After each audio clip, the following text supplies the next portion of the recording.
and welcome. You're watching India This Morning. My name is Apurva Sridhar. We have lots lined up for you in this bulletin. But first up, let's take a look at the top headlines. Journalist turned activist Gauri Lankesh murdered outside her own home in Bengaluru on Tuesday. Police remains clueless so far. BJP condemns Gauri Lankesh's death, points similar murders of other rationalists like Kalburgi, Govind Pansare and Narendra Dabholkar. Big shame for Yogi Adityanath as the UP government gives a clean chit to the doctors. Bizarre cover-up in the death of 49 children in Farrukhabad comes to light. British national in police custody for sodomizing visually impaired children. Delhi police unearths evidence proving the accused was a repeat sex offender and assaulted nearly 34 children. After Ram Rahim's self-styled godwoman Radhe Ma faces Punjab and Haryana High Court's wrath, court asked Punjab police why no FIR has been registered against her after a man accused the godwoman of threatening him. Major shot in the arm for Mirror Now's campaign for women's safety. Delhi Transport Authorities makes it mandatory for commercial vehicles with child locks to have stickers. That's a Mirror Now impact.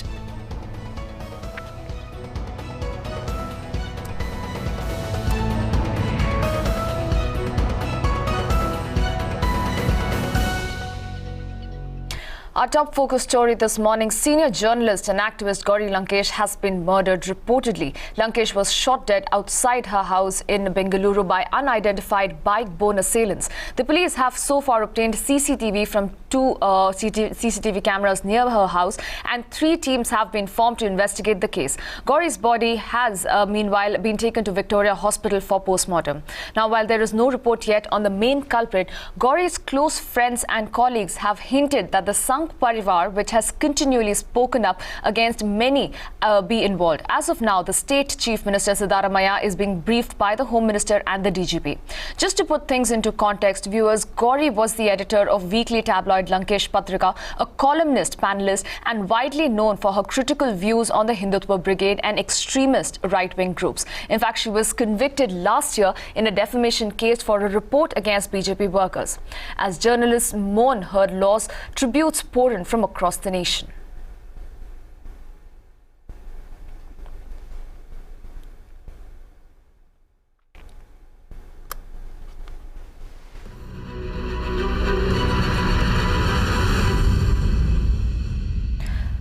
It's some breaking news there coming in this morning. Chief Minister Siddaramaiah also met DGP Karnataka Home Minister at 11 a.m. today for a full report. This with regards to a senior journalist, Gauri Lankesh, who was murdered yesterday at around 8 p.m.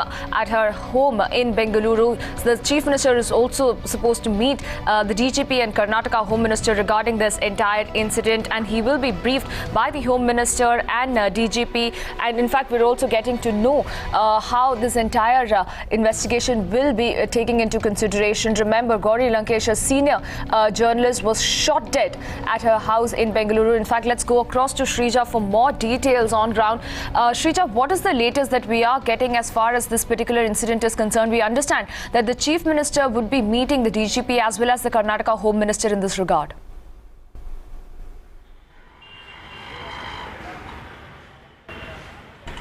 Right, as you rightly pointed out, in fact, the DGP will also be briefing the entire incident to Chief Minister Siddaramaiah. However, we also understand that he will be definitely not visiting Gauri Lankesh's residence, where in fact the entire incident took place on Tuesday night. Also remember that he will be visiting Ravindra Kalakshetra, that is Samsa, where her body will be kept in open air for to pay respects. Also remember that we also hear from the sources that he will not be coming anywhere close to the hospital, where at this point in time she has been where the autopsy is being conducted. Now remember, that can influence the entire investigation. Also, another point to be noted is the incident actually took place between 8 a.m. and 8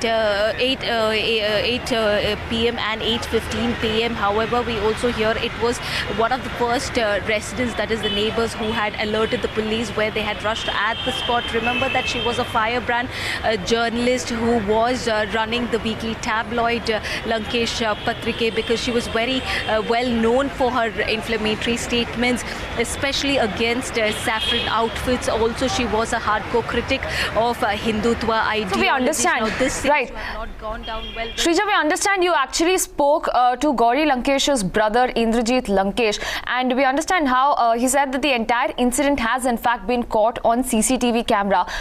What other details have you picked up when you spoke to her brother?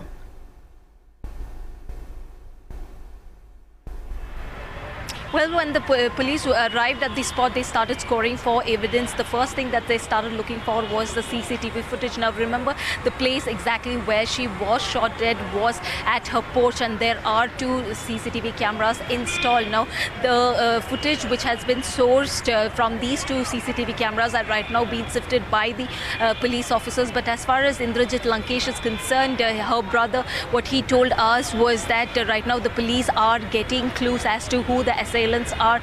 They were able to in fact completely see how the incident in fact entirely transpired, when clearly remember that she had just arrived home where she had parked a car, her Etios car for four-wheeler, where she had opened the gate and entered the house just to in fact park her car, and that is where the assailants had opened fire, where she was immediately shot dead, where she had taken 3 bullets. 3 bullets were pumped into her body, where 2 bullets were pumped into her chest, and 1 hit the mark that is in fact on her neck, and whereas 1 almost missed the mark, is what we hear from investigating officers. What they also tell us is that at the spot where the crime took place, they had recovered at least 4 empty cartridges. Also, we are trying to gather as far as what kind of weapon was used for this particular crime.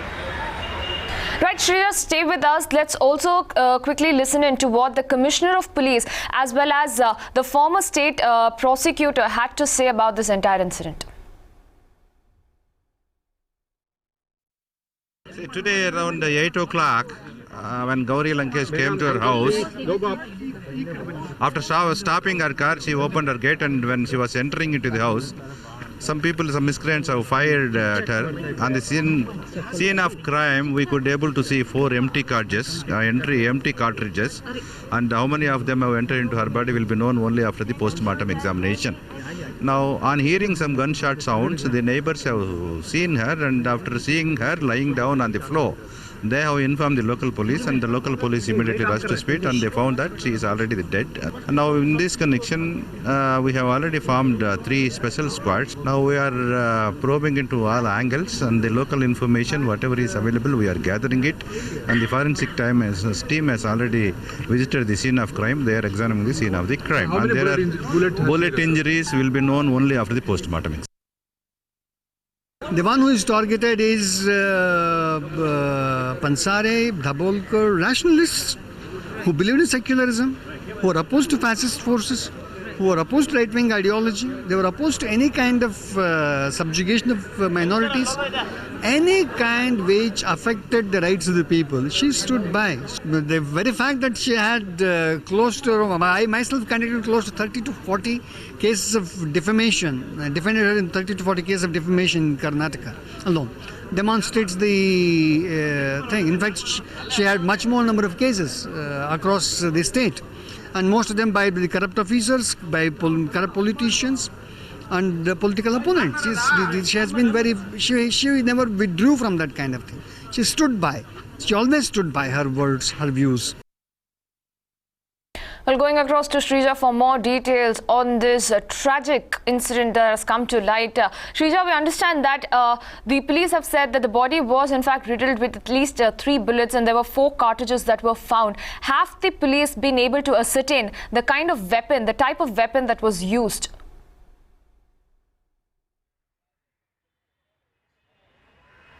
Well, that's exactly what we are trying to gather at this point in time. However, the police are right now tight-lipped as far as what kind of weapon was used. Also, like you mentioned, the buttons.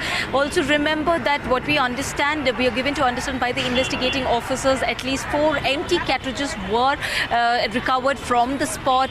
But however, 3 were pumped into her body, where she immediately lost her life, and she was lying in a pool of blood, which in fact was spotted by one of her neighbors staying right opposite to her house, who had immediately alerted the police. But at this point in time, we understand that the police are trying to remain tight-lipped. However, the sources are telling us that could be a .7 mm the bullet could have been used to in fact shoot her. However, that is also not confirmed. There has been no official confirmation from the police officers themselves. Now, that is the kind of the angle that they are right now probing, is that they are drawing analogies between Kalburgi's death, who was gunned down in the year 2015, and how she was also gunned down in a similar manner. Now, remember that she was a rationalist as well as a leftist, hardcore leftist, where she had brought out her views, especially on the social media, which did not really go down with a lot of people, especially the saffron outfits. If you remember, just in the year 2016 November, she was convicted for a defamation case where 2 BJP leaders, Umesh Doshi as well as Prahlad Joshi, where they had found her article in the year 2008 very objectionable, where they had filed a complaint against her.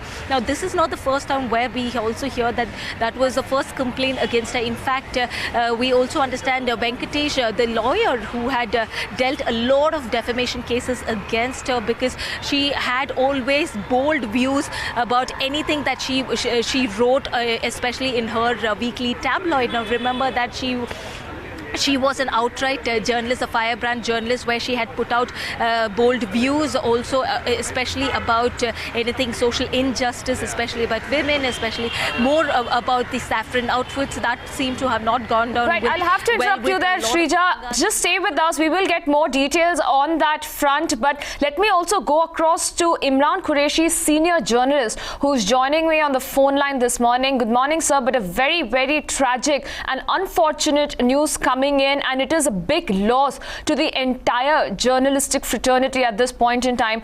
Do you think this is some kind of a message that is being put across to silence dissenting voices, the manner in which, the gruesome manner in which this particular incident has been taken up? Do you think this is some kind of a message, a veiled threat to anybody who raises their voice? Well, it is being seen on those lines in both in circles, in journalistic circles as well as in political circles. When I say politically, it doesn't mean political parties alone, but also people. I've spoken to several writers, Kannada writers as well as activists, and all of them think that there is no question of a personal murder happening in this particular case, because she, by nature, by the Lankesh family, and more particularly Gauri, were not people who would try to argue and who would fight with anybody. They would argue, yes, they would do an intellectual discussion, but they would never think in terms of harming anybody physically. So that, since that is being ruled out, this becomes a political assassination. And why would that political assassination take place? Political assassination would take place only because of her views. There are 2 or 3 things that Gauri was known for. One, she was rabidly critical of Hindutva forces. She was rabidly critical of the RSS. She was rabidly critical of the BJP. I mean, the entire brigade there. But she would try to convince people, her line of argument, but she would not obviously take it to think in terms of any violent reaction to anything. So that is why this needle of suspicion is pointing towards that side. Right. Thank you so much, Mr. Imran Qureshi, for joining us and giving us your perspective on this horrific news there coming to light. Let me also go across to Congress spokesperson Brijesh Kalapa, in fact, joining me on the phone line, sir. Very simply put, is this some kind of a message there being put across to anybody who wants to raise their voice? And this is the kind, or the manner in which this has done clearly proves that there is somebody out there who's trying to silence the voices, and this is the way it's been done. Yeah, this is similar to what happened in Nazi Germany.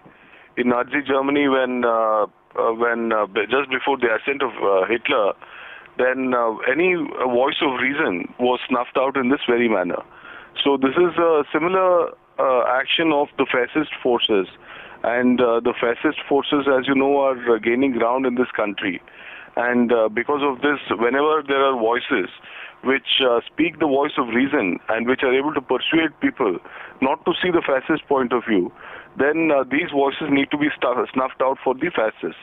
So they are doing exactly the Don't you same not thing. think at this point the fact that just 2 years ago, on 30th of August 2015 in Dharwad, Professor Kalburgi was shot down in a similar format, and till date the culprits, the killers of Kalburgi, have not been nabbed. The kind of trend that is really emerging as far as rationalists and, as you're pointing out, voices of reasons are concerned, and them being silenced, what kind of a justice are we expecting when the killers of Kalburgi have still not been nabbed by the government yet? No, this you can't say is a government failure, because you see, if there is no obvious motive, then how can you nab somebody? You just can't go and nab somebody. There have to be some leads. It's almost as if the killers have disappeared into thin air. So this is, not all cases can be actually found out and can be detected. Only cases where there is Do you not think both these motive. cases somehow? Do you not think both these cases somehow are hinging on the same point? The fact that voices of reason, rationalist voices being silenced in this manner, in a kind of message they're being put across to anybody who wants to raise their voice, and this is what is being done. Do you not think the state government needs to now step up and come up with some kind of protection? Because this is what is being happening. This has happened 2 years back, and till date, the killers of Kalburgi have not been caught. So not just Kalburgi, even Dabholkar, who was killed in Mumbai or Maharashtra, and Pansare, who was also again killed in Maharashtra. They all point to a similar trend, and it's obviously the same group that is behind all this. And obviously somebody is protecting them and seeing to it that, the facts don't come out. But the point is, this is clearly an interstate issue. And I think there have to be inputs from everybody to have these people arrested. But it's clear that the pattern indicates that there are only a certain type of people who are being killed and who are being targeted. Right, Mr. Kalapa, also if we look at the manner in which this particular incident has come to light, she was shot dead inside her house. The kind of incidents that is coming to light, how safe or what is the kind of situation there in Bengaluru at this point in time? 2 incidents have come to light. Let's just focus on these 2 incidents at this point in time. But what kind of a message is it really coming across? The message that is coming across is that silence is preferred. And those people who are objecting to the fascist growth are people who are going to be liquidated. So this is the message which is coming across. Kalapa, stay with us. Let me also go across to our correspondent Shrija, who's joining us from on ground. Shrija, a very important point that we can figure out of this, whether or not, we'll try to reconnect with Shrija in just a bit, but going across to Mr. Brijesh Kalapa, who's still joining us this morning, the fact that her opinions haven't been taken up very well with a lot of sections of the society, she also must have received a lot of threats, a lot of death threats, in fact, because it did not really rub it in the right direction of the lot of people. At this point in time, do you not think the police could have given some kind of a protection at this point? No, police protection is usually given only when there is a complaint or when there is information that a person is going to be attacked. Now, either in the case of Pansare, Dabholkar or Kalburgi or Gauri Lankesh, there was no such information, there was no such indication. So how can you say that the police should, because as you know, in the state of Karnataka, there are 6 crore people. So police protection can't be given to everybody. So those people who are at threat, there should either be some information specifically through intelligence sources, or there should be, some information which the complainant itself gives or some other person gives, or through a third source. So it's, like a bigger question, in fact. Mr. Kalapa, a bigger question, in fact, that is looming across everybody right now is the fact that since none of these killers of all these cases have not been nabbed, it seems there is a free hand for them to do whatever they want because they have literally taken law into their own hands and they have the audacity, they have that entire freedom to do what they want without being caught. Isn't that a very dangerous trend that is now coming out in this country? No, it's clear it is a very dangerous trend, and any voices, for me also, for to speak. I personally feel scared now. So this is something which stifles voices. And the effect of it is to stifle voices. The effect of these killings is only to stifle voices. And that effect will be achieved if the police don't nab these people immediately. But without any leads, how can you expect the police also to do it? Because like I told you, if there is no obvious motive, the motive only is this, that, she's been speaking against this. But there are hundreds of people who are affected by her speaking, or by Pansare speaking, or Dabholkar speaking, or Mr. Kalburgi speaking. So naturally, who do you finally pinpoint to? So this is a real issue. But the police definitely has some leads in both Kalburgi, and we are hopeful that the CCTV cameras or something would provide some leads here in the case of Gauri Lankesh. But we can only hope that the police will immediately be able to apprehend these people. Right, we'll leave it there. Mr. Kalapa, thank you so much for joining us this morning with your perspective on this tragic story there. We are reporting the death of a senior journalist, Gauri Lankesh, who was shot dead outside her residence in Bengaluru at 8 p.m. yesterday.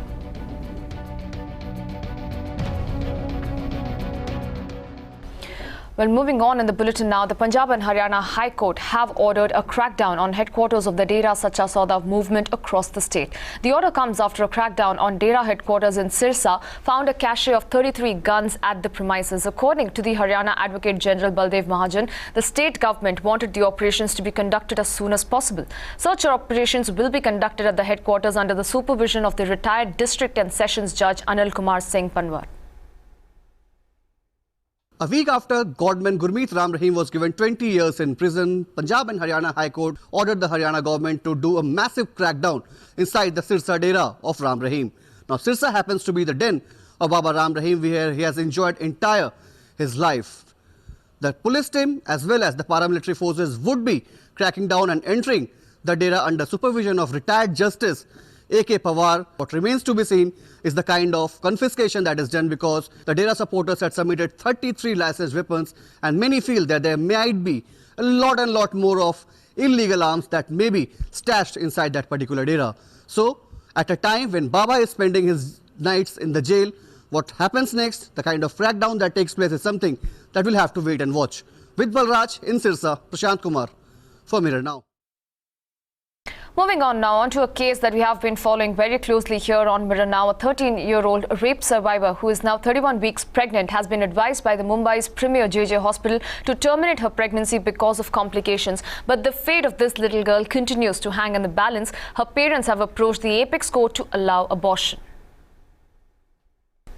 In fact, Amita is joining me on the phone line with more details. Amita, definitely the fate of this particular child hangs in the balance. We are expecting the Supreme Court to come up with the judgment any time today. How are the family members at this point in time coping up with this?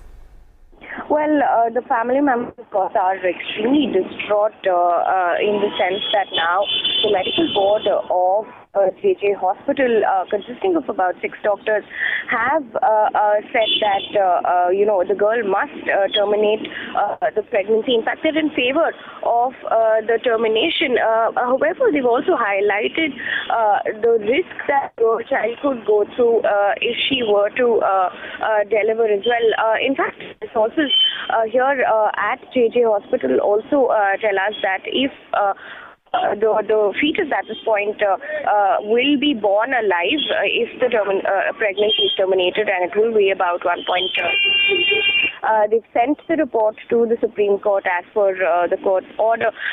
We really have to wait for the hearing, because it is up to the Supreme Court to decide now the fate of the girl child. Absolutely. All eyes on that hearing at the Supreme Court to find out whether or not the court allows her to terminate her pregnancy. We'll leave it there, Amita. Thank you so much for getting us all those details. With that, let's take a quick look at what else is making news from the world of sports.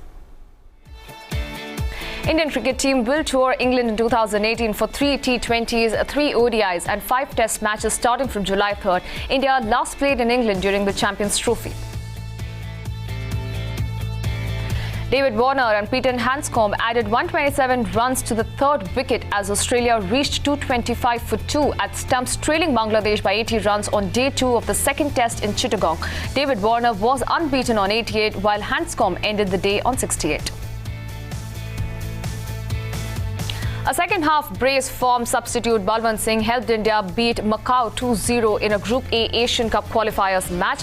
With this win, India stretches their lead by 6 points at the top. Roger Federer made a lovely gesture ahead of his US Open match as the Swiss maestro warmed up on the practice court with a young cancer survivor. London Olympics bronze medalist Saina Nehwal has said that she and coach Phulilam Gopichand have buried the past differences and are now looking forward to train at the Gopichand Badminton Academy in Hyderabad. Jamaican sprint legend Usain Bolt has said that he was happy with his career, although he feels that his farewell race was a rough one. But now he might see Bolt swapping running shoes for football boots as he is contemplating a future in football. Atletico Madrid coach Diego Simon has signed a 2-year contract extension with the Spanish club Atletico de Madrid. The 47-year-old Argentinian will remain with Atletico till at the end of June 2020. 5-time world champion Vishwanathan Anand made it to the second round of the World Chess Cup, but not without fumbling a little. After a shaky start, Anand fought back, defeating his Malaysian rival. Well, that's all we have for you in this bulletin. Stay tuned to Mirror Now for more news and updates on the other side.